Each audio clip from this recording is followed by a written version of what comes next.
Good evening, everyone. Thank God it's Friday.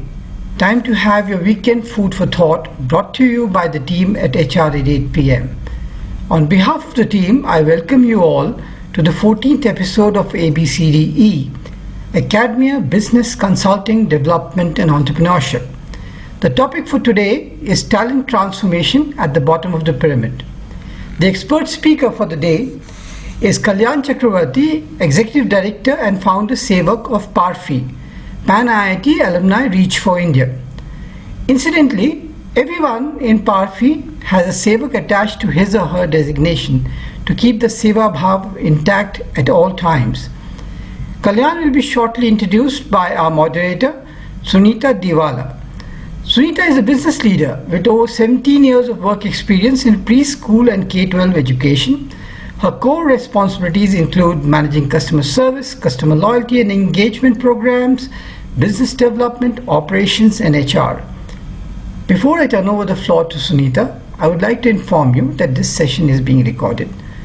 In order to keep the background noise to a minimum, the mics have been put on mute and the moderator will take up questions on your behalf.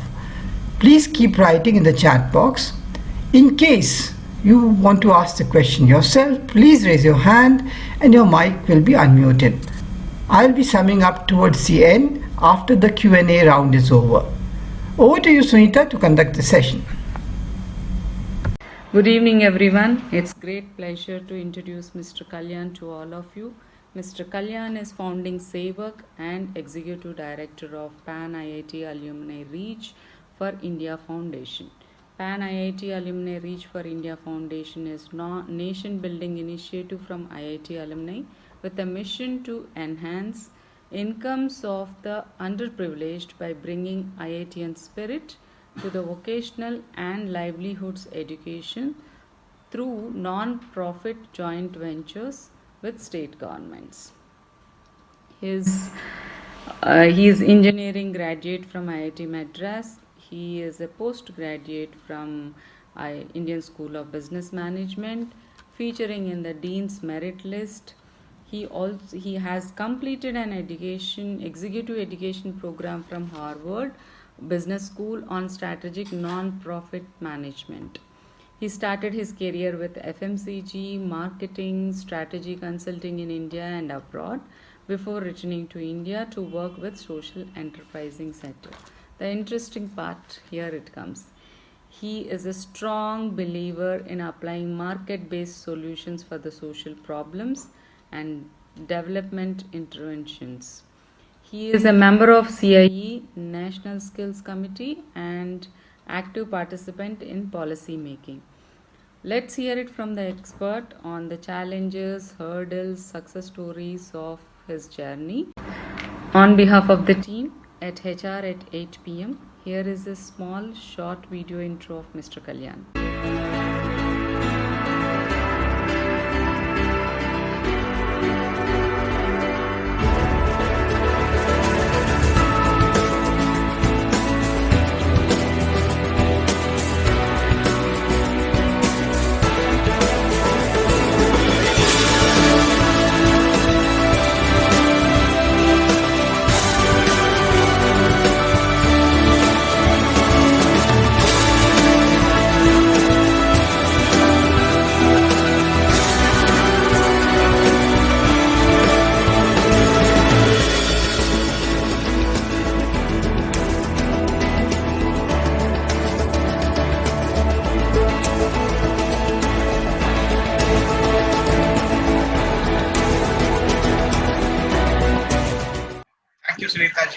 For this kind introduction. Honestly, it's really unnecessary. I don't think there's so much work to be done. I don't think much has happened really. We should do much more. I just want to make a point that this is not something which any one individual can do, and honestly it's the team that really does all of this, and all of us, in fact Mohammed Ilyas Saab is also here, so all of us are actually extremely capable of contributing. So I don't want this to be a pravachan. I want this to be more like leading to some action at the end of this. All of you, whoever wants to get introduced and interested and kind of get involved, and especially the reason why I really wanted to kind of do this was HR is a community that's close to our heart. We actually work with a lot of them. We are rooted in Jharkhand, where XLRI, the fountainhead of HR professionals, is located, not far from Jamshedpur. So there's so much of synergy and possibilities that can come. And obviously, we require everybody's wisdom and guidance to go forward. Thank you to Atul for this wonderful opportunity. I really appreciate that. So actually, since I've seen the mails on ABC and ABC and DE, so I just thought, okay, let me also kind of make it like ABC Insights about talent transformation at the bottom of the pyramid. While we are using the Panli Alumni Foundation that you described as a backdrop, honestly, this is not a conversation on what the foundation does. It is a conversation of what are the possibilities, and it's a very interesting and rather humbling experience, and on how some of these can actually translate on the ground. So let me not waste much time and jump into what I believe is one of the possibilities of talent transformation at the bottom of the pyramid. All of you are HR managers, so at the heart of what you really do is human capital. And if you look at what we mean by pyramid, right? And the bottom of the pyramid is a very famous concept that Sri C.K. Prahalad had popularized. And so the idea of that was that, there is a market, and the market is actually not a very fair distributor of goods and services. So some of the privileges we have, not everybody has. And obviously, people who are in that privileged class might not really understand the lack of or the privilege per se, because they really don't know what it means not to have it. A simple example in the current scenario would be lockdown, stay at home, right? So while many of us can work from home, honestly, somebody in a construction worker or somebody with,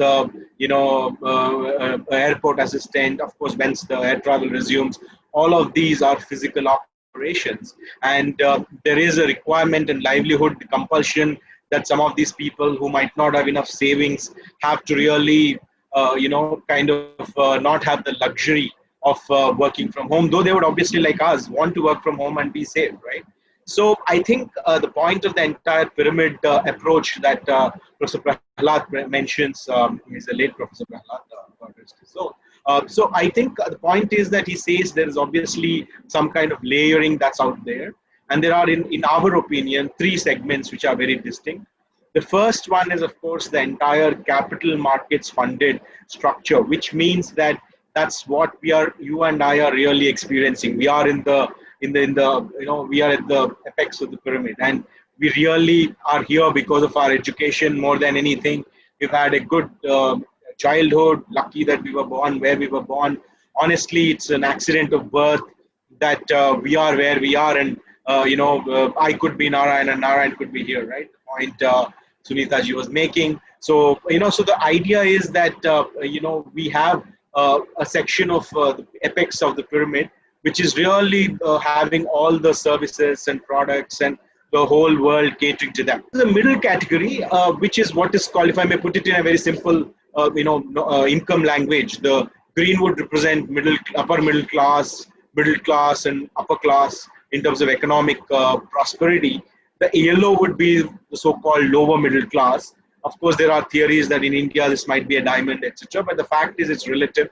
And these are people where they might not have fundamentally inherent capacity, but they make do. These are people in the security guard, somebody who's a security guard, and there they have slum schools, and there are education mohalla clinics, and so there are set of service providers who kind of work with that, and that's called impact investing in the social enterprise world.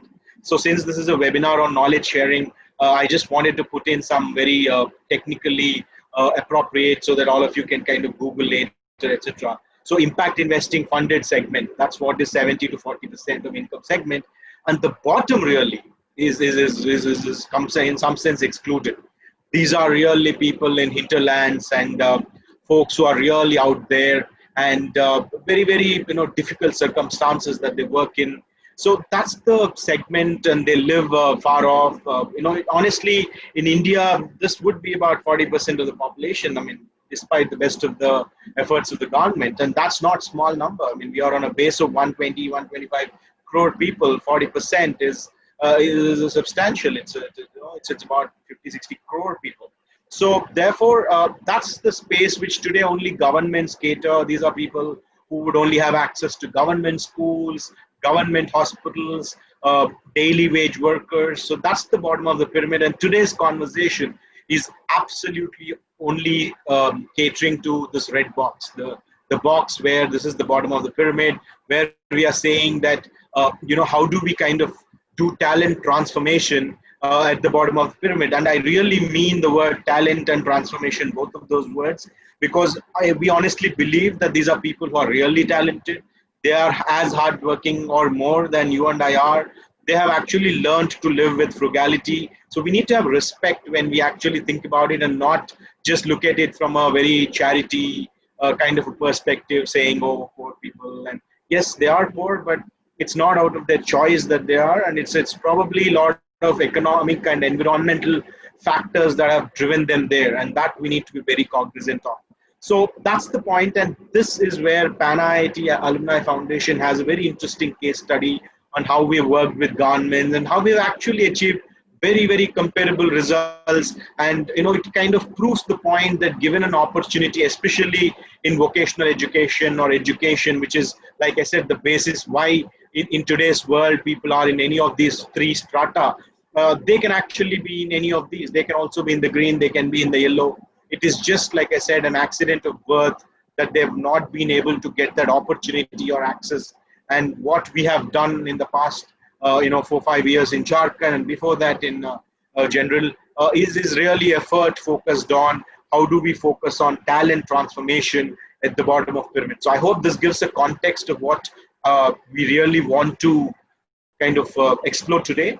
I really don't believe that, I think a journey of 1,000 miles begins with the first step. I'm a very firm believer that actions do speak louder than words. So instead of just giving a conceptual framework, I really wanted to have a case study with real data, real people, real numbers, real statistics and some photographs and everything else, so that all of you get a feel of how this can be done. And if this can be done in one instance, like I said, honestly, Panli is an honest attempt, which all of you, if you really wanted to start up, could really do the same thing. I mean, Neil could do that in wherever he is. Sunita ji, you can do it. So all the audience here are very capable of doing this transformative thing because you have the domain, you have the gift of the education that has really kind of made us where we are. It's obviously a question of preference and choice and other constraints that come with it.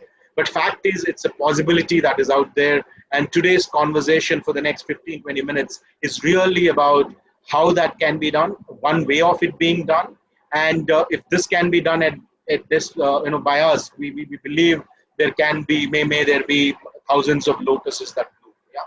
So that's and I'm not referring to any political party. So yeah, so let's jump into this entire conversation after setting this context.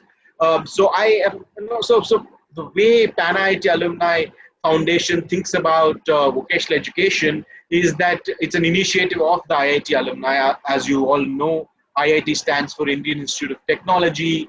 And we've had one gift, and it'll be surprising, it's a public system, right? It's a government-owned institution, which is, again, some of the best in the world. And we've actually had some of, engineering education globally.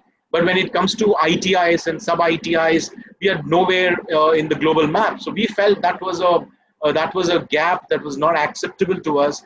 The benefit we have got in engineering education, we really wanted to give it down to the vocational education space. That's why the entire initiative of the foundation is about getting that IIT spirit in the vocational education exclusively for the underprivileged. And we do this with the joint venture with the state. So that's the ABC framework or insights I'm going to speak about.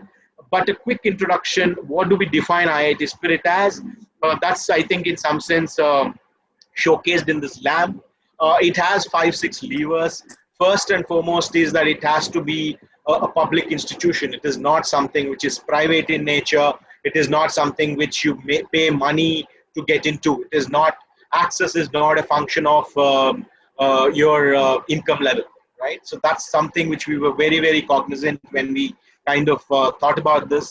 Second, as you know, IITs are now literally IITs and IIMs and AIMS and XLRS also to some extent, and BITS. All of these good institutions and NITs are really more or less dotting entire landscape of India, right from Jammu. There's an IIT Jammu, for example. There is a IIM in Shillong, down to Tamil Nadu. So idea is that it's really geographically spread, and that's an important thing because India is a huge country. So we believe one of the things about IIT and Spirit is that it should have geographic access, it should have economic access, and of course it should also have very strong outcomes. People really throng all these institutions because they know they get a job. It's not just education, it's fun experience. And so there are a whole lot of factors that go into what that is. And it's really a best-in-class experience. It's there, I don't know if you've heard of some of these songs. It's basically Summer of '69 for them. It's really a very nice time in their life that they remember. So therefore, that's important. We need to give, no matter which part of the pyramid people are, their aspirations are very, very similar.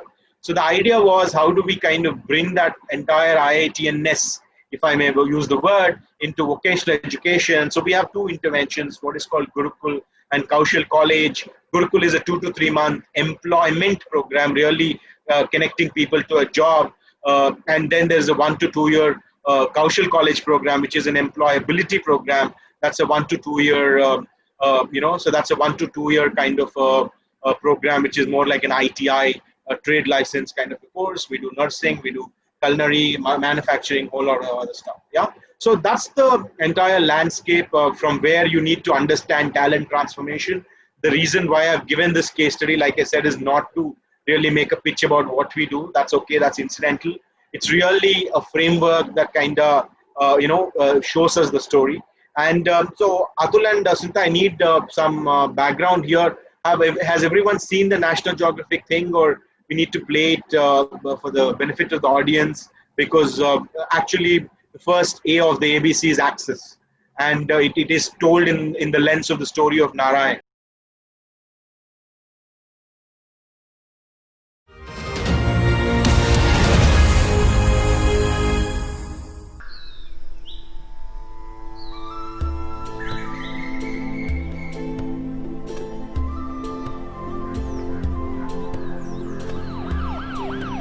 IIT Alumni Reach for India Foundation is a not-for-profit social enterprise led by the alumni of Indian Institutes of Technology, IIT, committed to creating self-sustainable business models that enhance incomes of the underprivileged. The foundation runs a demand-led training program that is a joint venture with the government of Jharkhand for skill development in the state, ensuring assured placement for students nationally and internationally, and a trained skill base for the industry hiring them. Spread over 10 states, the Gurukuls are set up like work sites, giving the trainees a hands-on experience of the jobs they are training for. What we do really is not just skill building, but it is about transforming their life. In IITs, apart from what we learned in classrooms, we learned from each other in the hostels because it was fully residential program. So training is one part of it, but what happens beyond training is equally as important. So what we are trying to do here is something similar. Candidates also receive a 100% skill loan through NABARD to support their training.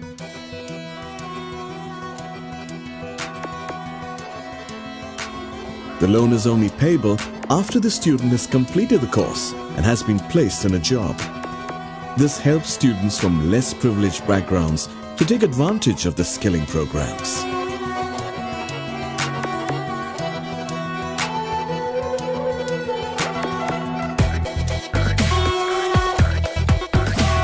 Narayan is a very interesting case study where he went through the Gurukul system.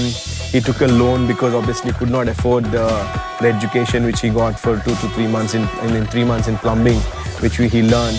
And once he got placed in Dubai as part of the campus selection model, he repaid in the first salary all the EMI there is. And therefore, The point about training is it has to be experiential.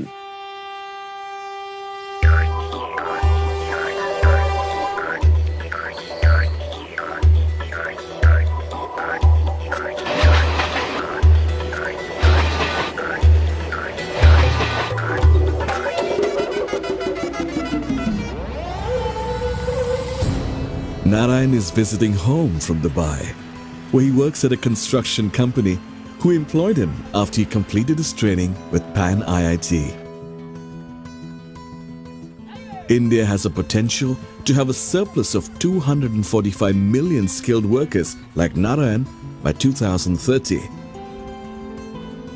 At the same time, countries across the world are projected to have a shortage of over 85 million, making India a possible hub for sourcing skilled labor for around the globe. जैसे हम लोग गुरुकुल से निकले, हम लोग को सीधा Dubai के लिए रवाना होना पड़ा। शुरू जब इधर से गए तो वहाँ का माहौल अजीब सा लग रहा था। अजीब सा दुनिया, कैसे लोग हैं, क्या लोग हैं, पूरा बड़े बड़े इमारत हैं, बड़े बड़े टावर हैं। वहाँ पर जैसे हम लोग का यहाँ छोटा मोटा गली है और वहाँ आपको ना गली मिलेगा ना, पूरा चारों तरफ हाईवे है। Unemployment rates in Jharkhand are higher than the national average, and a large part of the rural population is below the poverty line. Skills development and training allow people like Narayan to break the circle of poverty and reimagine their lives and the lives of their community.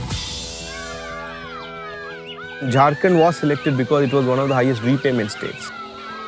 Of course, in addition to the poverty indicators, we found the tribal youth and all of these youngsters, they had that personal will and initiative but did not have access to opportunity.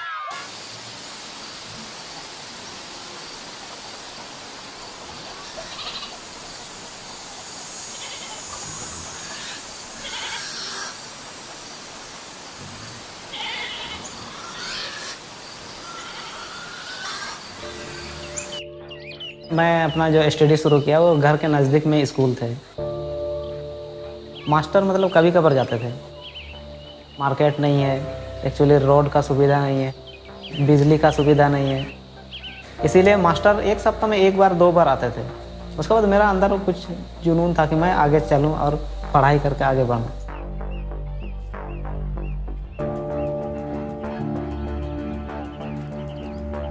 Mummy पढ़ी लिखी नहीं है, लेकिन mummy का एक शौक था कि मैं कुछ करूं ना करूं लेकिन लड़का लोग को जरूर पढ़ाऊं।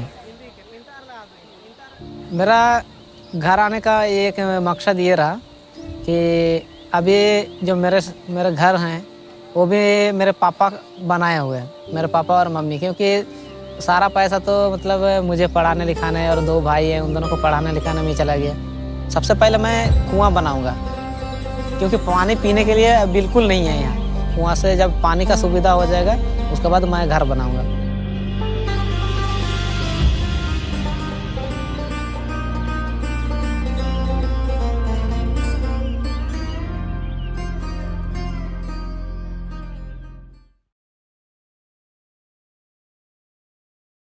So as you all have seen, the real stories about how access is important, and we need to give access exclusively for the poor. We need to prioritize them in our scheme of things, and it also has to have some outcome. It cannot be just activity where we are not giving any kind of placement or some kind of, just like we expect a placement when we go to a college, be it XLRI or IIT or any of this. Folks at the bottom of the pyramid have very similar mindset. So when we do talent transformation, it has to be in the context of a end use. It's not just a theoretical capacity building conversation. And that's very evident as you've seen the transformation that has happened from Story of Narayan. So what we've done is really in Jharkhand, we've set up a network of a whole lot of institutions, like I mentioned, about 10,000 people per annum capacity. And all of them have the same principles, that it is 100% placement model. All the institutions give the same thing. They have a skill loan model, which I'll come to in a short while. And then, eventually the model, and then best in class infrastructure. So the same principles that I mentioned about the IIT spirit, we have captured them in different shape and form despite the geographic and physical limitations of the centers. The kind of DNA is very similar. These are the snapshots of the centers. As you can see, all these blue and green flags are everywhere. And those are the kind of things which we have, right? So the A of ABC Insights is about really access, and that's really important. And so therefore, we need to keep that in mind. And so is there anybody wanting to hazard a guess what this is? So this is a test we have for something called our Kaushal colleges, and that's the 1 to 2 year program. They had 17,000 kids who wanted to write exam for a 720-seater, and it's an interesting model where we actually, there's a merit cutoff. That's what this test is about. But once that cutoff is there, we really want to give admission based on poverty, ideally exclusively to the poor. And over time, we really want the list to be not a merit list, but a poverty list after a merit cutoff. And they are two different things. So that's very important. And this just goes to show there is a lot of hunger for upgradation, self-upgradation at the bottom of the pyramid. So it is just sheer lack of opportunity and care and access systems that we are just not building for them. Like there are so many IITs, but ITS, for example, are not in the same shape and size. So this is the kind of stepmotherly treatment that is coming for the bottom. That's the reason why it's where it is. It is not because of their fault per se. Yeah. So these are stories of the nursing college, for example, and the girl, who actually kind of stood as a state topper came from this house. It's a very modest house. The family income is only 30,000 rupees per annum, and this is what is called as the multidimensional poverty index of the UNDP under the United Nations Development Program. It's really a scientific approach to measuring poverty. As you can see, they really are very, very underprivileged, and this girl has managed to get 755 out of 800 in one and a half years of putting her through our kind of system. So it's possible, and now she's got a job with Apollo, which is about 17,000 in hand and 21,000 CTC. So it's quite neat. So the point is they're really capable of upgrading if we give them the platform. So we should not really for a minute think that whatever applies to us does not apply to the bottom. And therefore the A of access in this ABC Insights is very, very important. Similarly, the story of Priyanka Kumari, again, very modest household, and she stood as state second. This is of Devanti Kumari. Her brothers could not come. I mean, they were migrant laborers. They had passed away, and their dead bodies could not even be taken back by their parents. And this is the house from where they live. She's also managed to get a job in some of the best hospitals. So the point is that these are girls who are really capable, and we need to give them that access. And we need to design, therefore, and that brings me to the second point about the learning for today, which is the business model. The problem is we try to have a reservation approach, if I may use the word, for educational systems or training systems that have been built for people of a different background. So we think, okay, just let's open 20%. But let's remember that for 15 years of their schooling, they've not had great schooling. So we need to factor all of that in. We need to bring in technology-enabled quality education. There has to be skill loan financing. And at the heart of it, we need to design a system that is centered around them. So for example, all our centers are 100% residential because we know for them to everyday shuttle, it costs money. There is a lot of difficulty for them to come all the way. And more importantly, some of them might not have enough food, etc. For them, if the school takes care of all of that in the skill loan that is given, they're more than happy that at least one shoulder, one mouth is less to feed. So we need to keep all of this in mind. And this is the example I had just given about the nursing transformation. We are incidentally India's largest A&M, which stands for Auxiliary Nursing and Midwifery Public Vocational Education System. This is the kind of classrooms that there are. The Narayan story talked about their background, but very slightly has covered what we do in the school. But this is actually some of the snapshots of how high quality, very IB class, best in class infrastructure. So we should not think that there is it's not about bringing down the quality. It is actually doing more than what is required because they have a background which has to be made up for an academic insufficiency because of the schooling that they've received. The quality of schooling or state schooling has not been up to the mark. So we need to reimagine our systems, put in the best tech out there, best infrastructure, I urge all of you to come down. This is our catering college, very and fairly state of the art. As you can see, the training kitchens is very similar to a master chef kind of a kitchen. So we urge all of you to come down and see a very IIT-like. When we said ITI, this is what we mean. So all of this is there, and therefore, if we really put a very solid business model, when I say business, do not think of it as a commercial profit maximizing enterprise. What we are saying is what is called a social business. It actually stands for fundamentally a business or a market-based approach, which is a non-profit, non-loss making approach. So it does not mean that people are being fleeced out here. It's very reasonable. We charge 6,000 rupees, all expenses paid, for a 1 month per month program, which includes their stay, they includes their food, tuition, their clothes, everything is on us. So they're just on the house after that.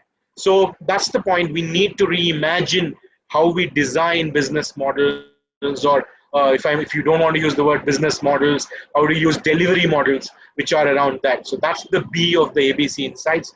That's very important to keep in mind. This is the skill loan piece I was talking about. It's very similar to any other engineering college or management college, but one of the better ones. So if you don't have money to study IIM, you go to a bank which is on the campus, you get a 100% loan, that goes to pay the tuition fee, then you repay because there's an assured job. We have very similar model, but at a very vocational education level, like I said, at 75,000 rupees per annum, or a 10,000 rupee for a Gurukul model kind of a thing. And it's the same model that comes, very assured job, inclusion of finance and getting a skill loan for it. So that's why when I said business model, it covers all these aspects. We need to keep in mind that they do not have cash down ability. They don't have ability to, even for you might say, oh, what is 10,000 rupees? No, 10,000 rupees is a lot of money.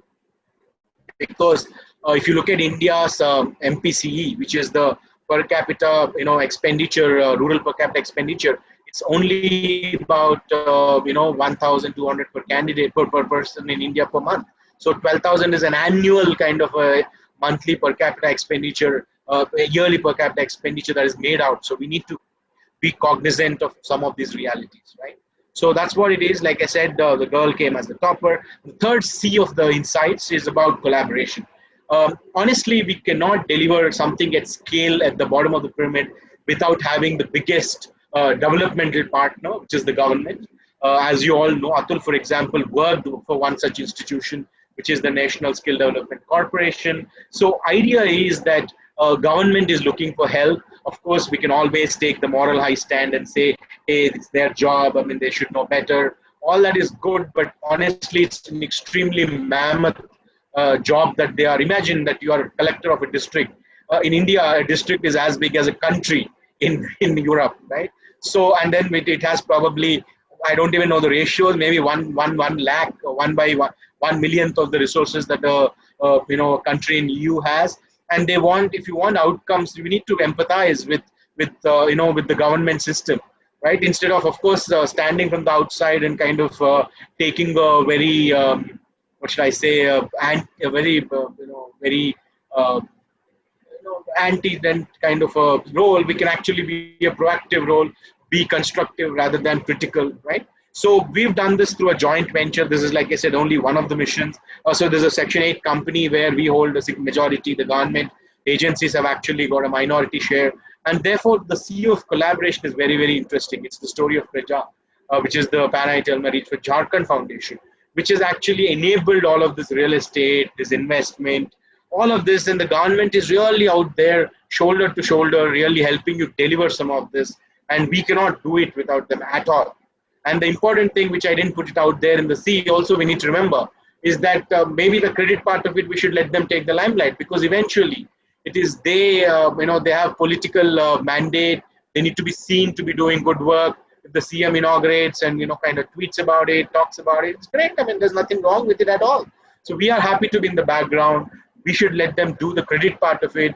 But as far as the collaboration, the work is on the ground, we should be the ones doing it.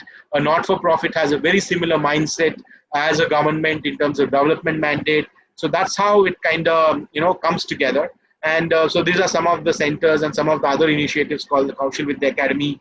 I'm seeing time, it's 8:45, so that's all the time I have. but we are bringing 11th and 12th integrated ITI, so to an IB school on an ITI with 11th and 12th, which is very much aligned to the national education policy, very greenfield campuses, some of the COVID work we had done.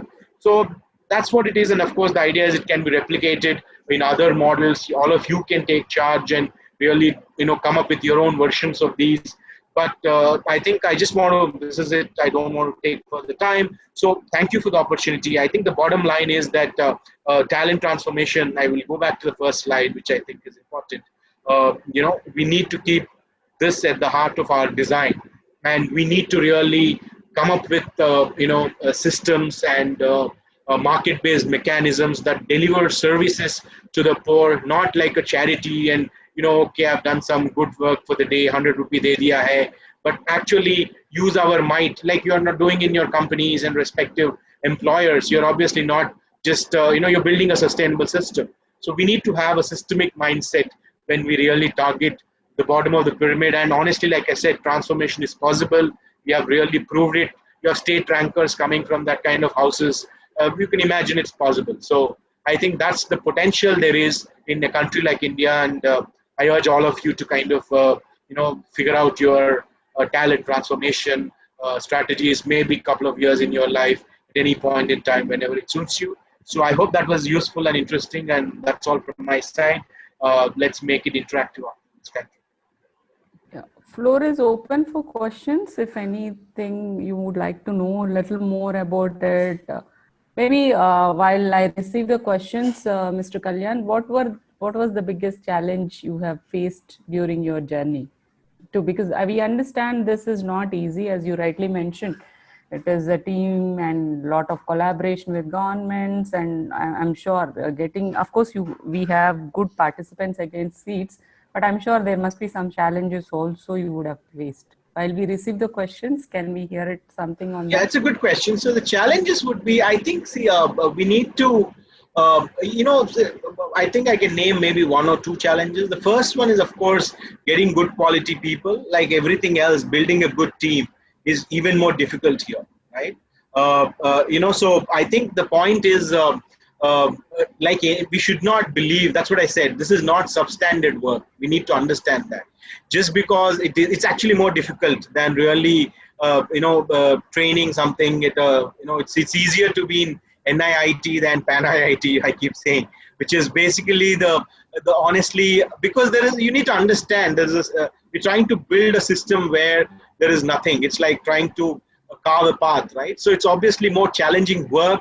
So we need more, competency than less. So getting good bunch of people, and we are grateful that we have a fantastic bunch. That's important. So team definitely is number one challenge, I would say, because honestly, there are also constraints on how much we can pay. We are not going to compete with the biggies of the world, and all you HR professionals understand compensation benefits like back of your hand. So we are not even getting all of that. So that's important. And the second challenge I would say is, I think, we need to have a little longer term horizon, because this work takes time. It's not something, you can do it in 3 months. Okay. So normally the general attitude is, corporate se aaya 6 mahine mein. Nahi hota, because like I said, whole lot of environmental factors have to be, auspicious, if I may use the word. So we took time, it takes time, but once you do it, the scale and the satisfaction and the transformation that's possible is very, very real. So that will all pay back. It's just that you should think of this as a little longer gestation, endeavor rather than so it's not a 2020, since it's the season of IPL, it's a test match or at least a one-dayer. So keep that in mind. So as long as these two principles are clear, that you have persistence and passion, and, we are open to kind of working with it, whatever it takes. And the first one being good team, should be fine.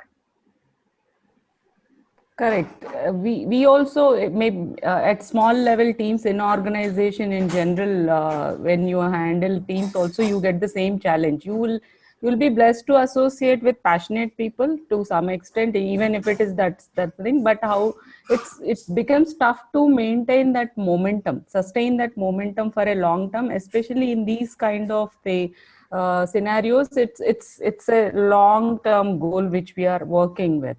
So can you share some insights on that? I have 4 more questions. I'll just take Okay. that. So Sunita ji, I think, see, we need to understand that this is not very different from what we do in our HR, world on a day-to-day basis.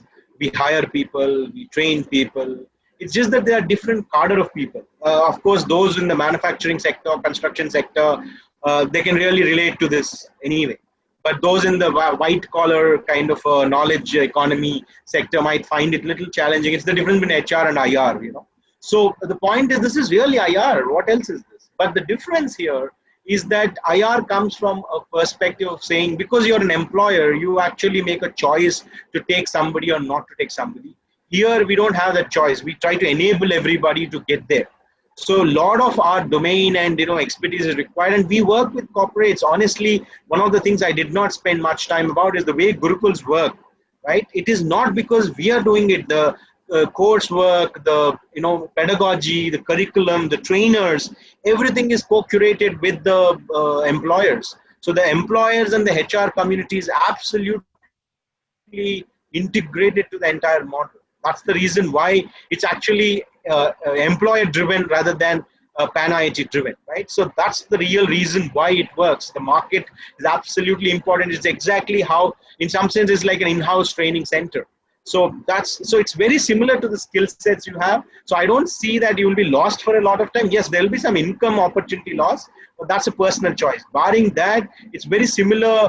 What should I say, texture of work that goes into a typical IR kind of a setup, but we need to apply with patience and persistence, like I mentioned, and transformation will happen. Great, thank you. We have a question from Mr. Sukhanand Joshi. Do you take sponsored candidates from industry? How's fulfilling your criteria? We do, like I said, we work with employers. There's one important difference. We believe that at the heart of this, there has to be productivity and competency, right? So when a candidate is sponsored, while you can sponsor the cost, the ability of the candidate is independent of the action of sponsorship, right? So if you are sponsoring somebody, that's fine, that's like great. But eventually the person should be eligible to get a job, because employers are not doing this out of charity. They're doing it out of their business requirements. So that part of it, as long as it's taken care, then it works. So the CSR and industry houses are very, very welcome, and then a lot of them do. We have a whole lot of donors. Like I said, this was not a pitch on Pan IIT. That's why I didn't really bring our elements of, we have donors like HDFC, Credit Suisse, people from abroad. So a whole lot of other actors who really sponsor us, JP Morgan. So there's a whole lot of people who really kind of enable this to make it happen. So that's absolutely valuable. But like I said, that's on the sponsorship side. As far as the CSR angle is concerned, from an HR perspective, it's a pure productivity, competency, proper recruitment, framework.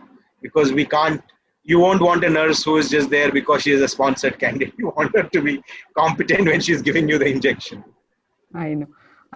I think that answered Ms. Avani's question. This is great work being done at the bottom of the pyramid. How do you think this can be replicated in other parts of the country? Any corporate tie-ups can help. This is to some extent. Yeah, so absolutely. So I think, like I said, this is actually a market-led model. We are very happy. Like I said, we are very actively looking to expand in fact, there's a question on, so let me jump back to the presentation. I actually kind of quickly glozed over it, but we are very keen to expand. We are very actively looking out to all the, I don't know if you're aware, in the development parlance, there is something called the BMARU states in India. बीमारू का मतलब है Bihar, Madhya Pradesh, Rajasthan, Uttar Pradesh. So they are basically states which are not well. In the modern language, they are called aspirational states. So we are aspirational districts where there are states.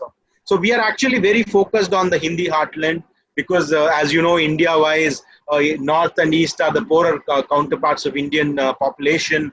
State GDPs are lesser. So Uttar Pradesh, Assam, Northeast, Bihar, Chhattisgarh, Odisha. We're happy to kind of look at all of those regions and really kind of pick up work because there's a whole lot of requirement. Jammu Kashmir, So we need to go to any other low HDI states, and you're all HR professionals. So the Human Development Index, wherever it is low, we're absolutely happy to replicate and kind of get there. Nice. Good. So that Avni, I think we got the answer. There is BMARO. BMARO is the word where they have these expansion plans or the tie-up. What opportunity? The next question. Acha, this is from Indranil sir. It's himself. What opportunities HR professional expect to have in social sector? Oh, see, like I said, this is actually social sector is HR sector, if you ask me, because it's about people. It's about people with challenging, conditions. So honestly, if somebody is closest in a formal learning perspective, it is HR professional. So to just give you my background, I didn't say it so much, but honestly, my first job in ITC was as a HR manager in a manufacturing plant, as an IR manager to be precise. So I used to handle shifts with workmen. So I get that. So I'm just saying it's right in the alley. All of us can really contribute in the social sector. So I think there's a whole lot of potential. This is a very exciting sector. Very different, but definitely exciting. And it's similar skill sets that if HR professionals are interested, that's why we have a whole lot of army men in our system. Our centers are headed by colonels from army. Of course, like a nursing college will have a doctor, colonel, because it has to be relevant. Similarly, our Gurukuls are headed by either people from CRPF, ITA background, or people from Army, JCOs, Junior Commissioned Officers. So we absolutely, this is people management 101. I mean, there is no getting away. In fact, like I said, it's more difficult. So absolutely welcome to have a whole lot of HR professionals. It's the switch and call that, like I said, at point in time, whenever you want to take that corporate sannyas, if I may use the word, you should feel free, and this is worth trying out. I mean, it's exciting. Like actually, quite a new young professionals are just questioning ever since we started the series, how they can give some kind of commitment to this sector, maybe on voluntary basis. Immediately on basis, maybe professionally it may be a little challenge, but they are interested to give some time, some commitment, some effort to this kind of initiatives. So there has to be some kind of integrations so that you can accommodate these talents for the purpose of your journey. So if something is there, maybe now or in future, you can kindly share it with that person. In the real job, so there's a whole lot of, there's something called Karma Yoga, there is a website called I Volunteer. So there are entire shadi.coms to match volunteers to, causes and actual work they can do virtually, virtual volunteering. So there's a whole lot of possibilities which are there. If people are interested in this in a very serious fashion, we don't do it, but there are a whole lot of organizations who are really, just doing this. So absolutely welcome. We should definitely connect them. I honestly believe charity does begin at home, and I mean charity. Money is easy to give. Giving time is the real, real worth and value that we should worry about. Somebody asked about sales, representatives. We unfortunately don't. We work with blue collar segment, like I was saying, the IR side of things, construction, nursing, anything which has, technical skills, not so much on the verbal kind of skills, because that requires little more maturity, little more educational levels. We don't do at that level. We work on the blue collar, plumbers, drivers, ITI folks, manufacturer, sewing machine operators and stuff. Good. Yeah. Thank you. And there was one more question which is already addressed. Mr. Ashok Kamal, is this being done only in Jharkhand or in Pan India doing it, Bandit doing it elsewhere in India? So I am sure that Ashok, you agree with me that is being answered during the other question. And is there any database of such students available for employing them? This is from Ms. Renu Bora. Sure. So ask her to just send a mail. We have an entire alumni database, and so there's a whole lot of this thing, and we're happy to kind of get back and do that.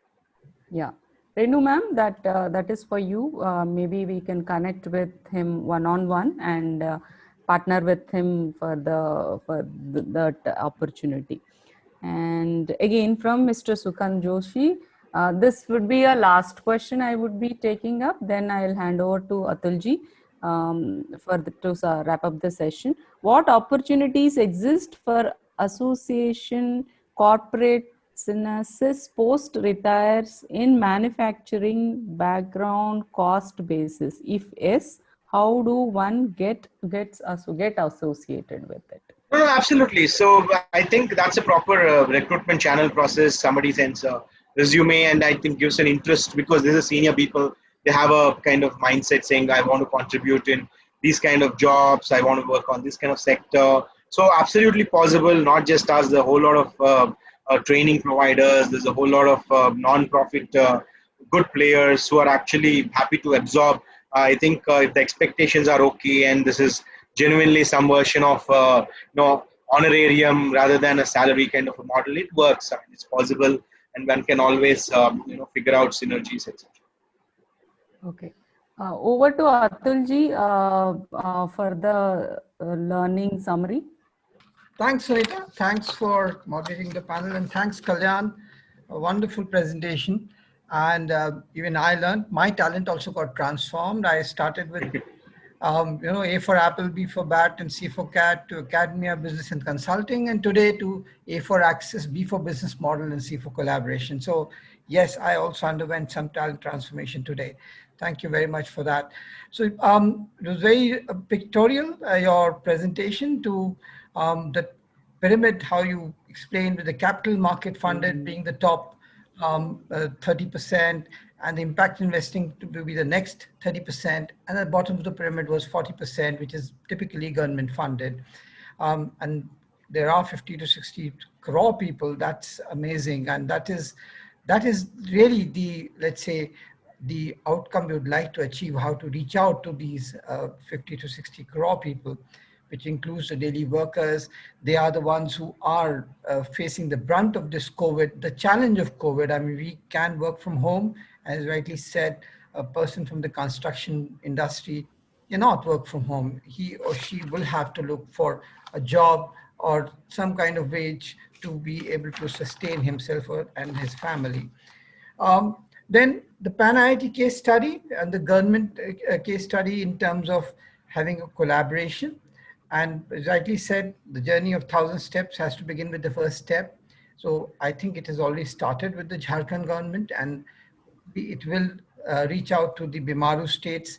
That's, let's say, our objective is, that's where we are focusing as Parfi. And the Gurukuls and the Kaushal colleges, so the difference between Gurukuls and Kaushal colleges, as I get it, the Gurukuls are for 2-3 months, kind of short-term training, vocational, leading to a job, and Kaushal colleges are 1 to 2 years. Of course, they are funded also separately.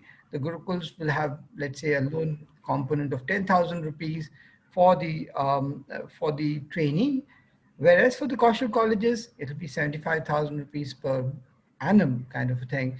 But then just translates to some 6,000 rupees a month of residential stay and getting into one of the best kind of places to train yourself. And that takes me back to my IIT days itself. It was a privilege being in IIT because we had so many facilities and we hardly paid much for it. But then now it's the time to do payback. So it's the right model to really go ahead and let these people have a loan so that their stake in the matter increases, and then they repay back. And there are a number of stories like that. You talked about Geeta Kumari. I mean, that was one impressive story there. The whole 30,000 rupees per annum versus 17,000 rupees per month kind of a job. That's like increasing the household income nearly 8 times. That's a commendable effort, and that's the kind of metric you would like to reach for every single trainee that we get into a Kaushal college. Then the multi-dimensional poverty index by UNDP, it's important to follow that. That's a very objective way of measuring impact. A lot of work is happening in India, but then the measurement of impact is very dubious, or it is debatable. But here is a very clear-cut case of how this particular impact is being measured at an international standard. And somewhere it also leads to the country's sustainable development goals being reached. So it gives country an image abroad too. And I think that's very important. We should have a bigger, let's say it's not only following the bottom of the pyramid at home, but creating that image abroad, because once the image of India is already getting better, and it's something that if we can achieve this kind of transformation at the bottom of the pyramid, then that will lead to a lot of investment from abroad itself, rather than just FDI. Because of the share market, it's going to be FDI coming in to promote social development projects in India. And I think Parfi can do a great job in this particular aspect. And there were questions asked, okay, how corporate sannyasis can find better ways. Then Parfi is one of them. And you mentioned a few other sites like I Volunteer. That is where we can make. It's also one example. Pardon? Atul is also an example of corporate sannyasi. Yeah, I'm also a corporate sannyasi. I landed up in National Skill Development Corporation. That's when I first got to know about Parfi, and that bonhomie of one of the basic principles that Parfi follows is actually we all got influenced by late Abdul Kalam ji, who said IITians should not be job seekers, they should be job creators. I think that's one of the basic principles of Parfi, and that has influenced a lot of people. I mean, that's where people have given up their jobs to do something different, and that something different is one of such example is Parfi. And what is the Praja model? The Praja model is Pan IIT Reach for Jharkhand. It's a very successful model. It fulfills the political mandate of the government there, and the CM got every right to tweet about the success, and we actually should welcome, and we should actually applaud the Jharkhand government that they have done a great job, and that is the kind of, let's say, success we would like to transfer to the other Bimaru states, to UPs, to Madhya Pradesh, to Orissa and Bihar. If those governments could, let's say, want to adapt it, and then they've got a Jharkhand model to follow up with. And we'd be happy to work as Parfi, as a team, we'd be happy to extend that support to the other states. And whether it starts off small or it starts off the entire state, that's immaterial. But the government giving out land and building and support in terms of recruiting people, and for us makes the Parfi system better equipped to take that thing forward. And of course, the corporates, we should not forget the corporates. After all, they are the employers. And if we can get more and more employers taking the blue-collared workforce, and there's a big HR community watching this, and there are more HR community people who will watch this. This is one place where you don't have to go to Naukri.com or LinkedIn profiles, etc. Here is where your blue-collared mandate can be fulfilled. And not only for once, for continuity. I mean, there are places where you would like to have a steady stream of people coming in, and Parfi can actually fulfill that. And not only for ones and twos, they can fulfill it for a full team. And the advantage that we have seen is that when the whole team works with the organization, they tend to stick together. There's teamwork already started there. I mean, for the HR people, there's nothing better, better music than to hear that there's a team which is showing teamwork right at the start itself. They don't have to be put into training programs to build teams. They are right from day one, they work together. And they are from Jharkhand, they're very hard-working people. And I think we need to just replicate that and take it forward.